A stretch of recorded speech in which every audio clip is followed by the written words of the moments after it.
অচিনপুর নামে এক সুন্দর দেশ ছিল। সেই দেশের রাজপুত্রের নাম ছিল ডালিম কুমার। ডালিম কুমারের একটা সুন্দর পঙ্খিরাজ ঘোড়া ছিল। সেই ঘোড়ায় চড়ে ডালিম কুমার দেশ বিদেশ ঘুরে বেড়াতো।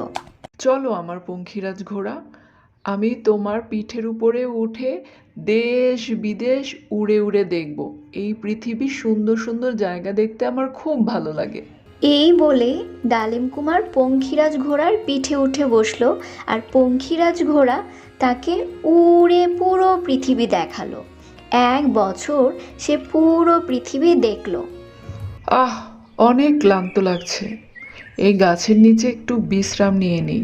বিশ্রাম নিতে নিতে ডালিম কুমার কখন ঘুমিয়ে পড়ল ডালিম কুমার নিজেও বুঝতে পারল না।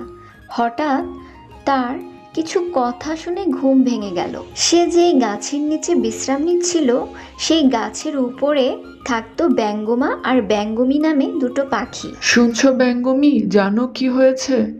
আমাদের রাজকন্যা কঙ্কাবতীকে রাক্ষস ধরে নিয়ে গিয়েছে। তাই কঙ্কাবতীর বাবা মা অনেক কষ্ট পাচ্ছে। পুরো রাজ্যে দুঃখ নেমে এসেছে। কি বলছো? রাজকন্যা কঙ্কাবতী তো অনেক সুন্দর, অনেক ভালো। ওকে রাক্ষস ধরে নিয়ে গেল। ওকে এখন কে বাঁচাবে? তাই তো চিন্তা করছি, আমারও অনেক কষ্ট হচ্ছে। রাজকন্যা কঙ্কাবতীকে রাক্ষস ধরে নিয়ে গিয়েছে? কোন দিকে নিয়ে গিয়েছে? আপনি কে? আপনি কে? আমি ডালিম কুমার, অচিনপুর রাজ্যের রাজপুত্র। আমি তোমাদের রাজকন্যা কঙ্কাবতীকে বাঁচাবো। বলো কোন দিকে নিয়ে গিয়েছে? 7 সাগর 13 নদীর ওপারে আমাদের রাজকন্যা কঙ্কাবতীকে ধরে নিয়ে গিয়েছে রাক্ষস। রাক্ষসটা অনেক ভয়ঙ্কর। হ্যাঁ, কঙ্কাবতীকে আমি বাঁচাবো। আমি যাব 7 সাগর 13 নদীর ওপারে। ডালিম কুমার 7 সাগর 13 নদীর ওপারে গিয়ে পৌঁছালো রাক্ষসপুরীতে।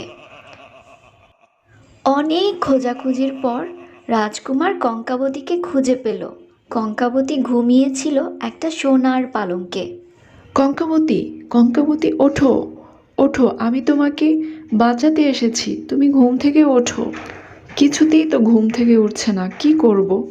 আচ্ছা, এটা কি? মাথার কাছে সোনার কাঠি আর পায়ের কাছে রূপোর কাঠি, দেখি তো বদলে কি হয়। ঘুম থেকে উঠছে নাকি?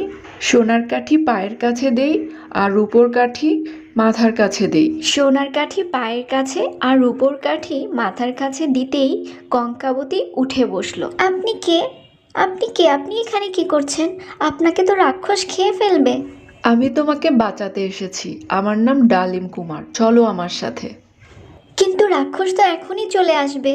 রাক্ষসকে আগে মারতে হবে, না হলে আমরা যেতে পারবো না। রাক্ষসকে কিভাবে মারতে হয় সেটা তো আমার জানা নেই। আমার খাটের নিচে একটা কৌটো আছে, সেই কৌটোর মধ্যে রাক্ষসের প্রাণ ভোমরা আছে। ওটাকে মারলেই রাক্ষস মরে যাবে। হাও মাও খাও, মানুষের গন্ধ পাও, এখানে অন্য কারো গন্ধ পাচ্ছি।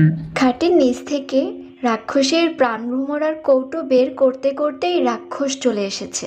কিন্তু কঙ্কাবতী ছিল অনেক সাহসী। সে সাথে সাথেই কৌটো খুলে প্রাণভ্রমরা বের করে ভ্রমরাটাকে মেরে ফেলল, আর সাথে সাথে রাক্ষসও মারা গেল। বাহ, আপনি তো অনেক বুদ্ধিমান, আপনি সাথে সাথে রাক্ষসকে মেরে ফেলতে পেরেছেন। আপনাকে অনেক ধন্যবাদ, আপনি আমাকে বাঁচিয়েছেন। চলুন এবার আপনাকে আমার পঙ্খিরাজ ঘোড়ায় করে আপনাদের রাজপ্রাসাদে পৌঁছে দিয়ে আসি। আপনার বাবা মা আপনার জন্য অনেক বেশি কষ্ট পাচ্ছে।